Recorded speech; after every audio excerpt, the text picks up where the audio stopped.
सुप्रभात सज्जन श्रोते हो.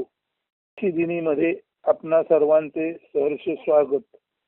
आजच्या निरूपणाचं शीर्षक आहे आत्मसागरा पावे जीवन सरिता. म्हणजे आत्मरूपी सागराला मानवाची जीवन सरिता पावते, म्हणजे तिथे जाऊन मिटते.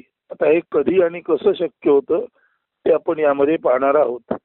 तर शीर्षक आहे आत्मसागरा पावे जीवन सरिता. संस्कृत सुभाषित आहे, यथा न किंचित कलयन मंचके स्पंदते शिशु तथा फलान्य कलयन कुरु कर्मानि राघव. मराठी रूपांतर आहे, लहान बालक विना संकल्प आनंद आनंदे जैसे लोळे पलंगावरी तैसी हे राघवा तू प्राप्त कर्मे विना कर्म फल विचार सहज अनुसरी. लहान बालक विना संकल्प आनंदे जैसे लोळे पलंगावरी तैसी हे राघवा तू प्राप्त कर्मे विना कर्म फल विचारे सहज अनुसरी. येथे वशिष्ठ महामुनी राघवाला म्हणजे प्रभू रामचंद्रांना सांगत आहेत की ज्याप्रमाणे एखादे लहान बालक निश्चिंत व्हावे विना संकल्प सहज भावे आनंदाने पलंगावर स्वच्छंदी लोळत असते, तद्वत त्याने म्हणजे प्रभू रामचंद्रांनी त्यांची चालू जीवनातील सर्व प्राप्त कर्मे केवळ कर्तव्य भावनेने कर्मफल विचार राहित त्याने उत्कृष्टरित्या पार पाडावीत. हाच उपदेश भगवान श्रीकृष्णाने पार्थाला श्रीमद भगवद्गीतेत अध्याय 2 सांख्य योगामध्ये 47व्या श्लोकात पुढील प्रमाणे केला आहे. कर्मण्ये वाधिकारस्ते मा फलेषु कदाचन मा कर्म फल हेतुर्भुर मा ते संगोस्त्व कर्मणी. कर्म करणे एवढाच अधिकार पार्था तुझसी असे, म्हणून कर्म फलाशा न धरिता परी कर्म त्यागही न करिता नित्य कर्मानुचरण उचित ते असे.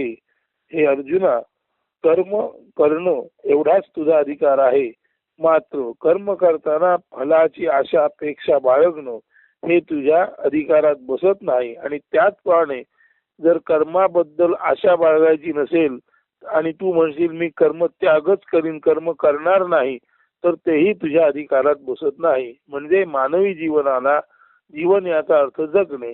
संपूर्ण जगण्यात आपल्या जगण्यासमोर किंवा आपल्या जीवनासमोर जी जी कर्तव्य कर्मे येऊन उभी टाकतात ती सहर्ष भावाने पार पाडणे आणि कोणत्याही तऱ्हेची आशा अपेक्षा ती कर्मे पार पाडताना न बाळगणे हेच सर्वार्थाने उचित आहे. हाच उपदेश वशिष्ठ मुनींनी राघवाला म्हणजे प्रभू रामचंद्रांना आणि श्रीकृष्णाने अर्जुनाला म्हणजे पार्थाला केलेला आहे. म्हणून कर्म करणे एवढाच अधिकार पार्था तुझसी असे, म्हणून कर्मफलाशा न धरिता तरी कर्म त्यागही न करिता नित्य कर्मानुचरण उचित ते असे. जीव जन्माला आला याचा अर्थच त्याला त्याच्या संपूर्ण जीवनात काही ना काही कर्म करणे आचरणे हे ओघाने आले झाले.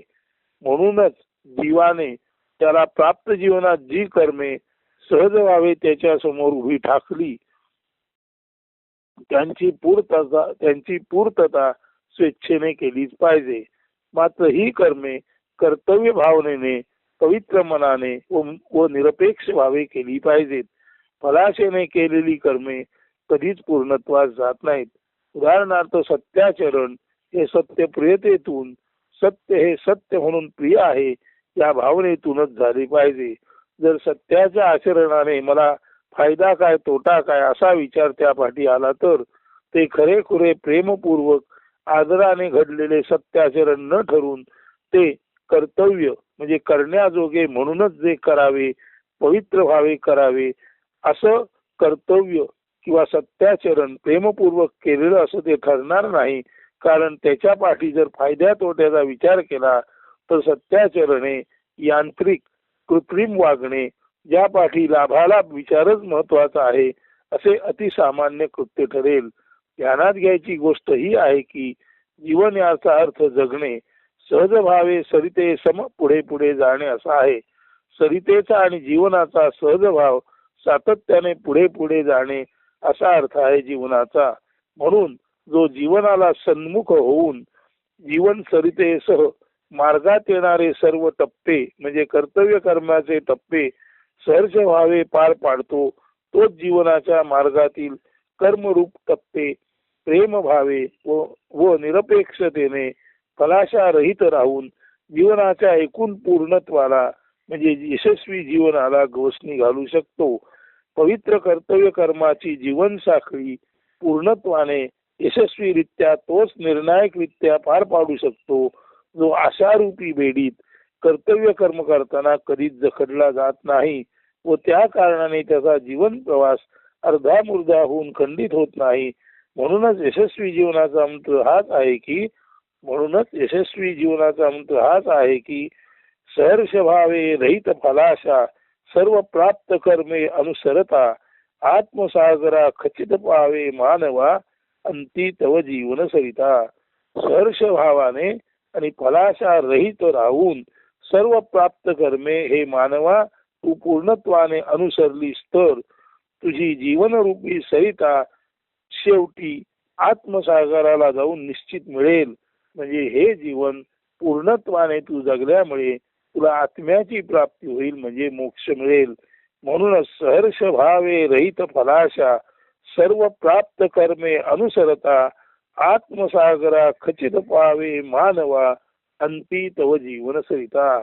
म्हणून मानवाने आपली जीवनरूपी नदी आत्मसागराला मिळण्यासाठी एकच लक्षात घेतले पाहिजे की चालू जीवनात आपल्या वाट्याला जी कर्तव्य कर्मे आली ती पूर्ण आशा रहित राहून कोणत्याही फलाची अपेक्षा न धरता निरपेक्ष व्हावे. एक पवित्र कर्तव्य म्हणून ते आपण सर्व यथास्थित पार पाडले पाहिजे.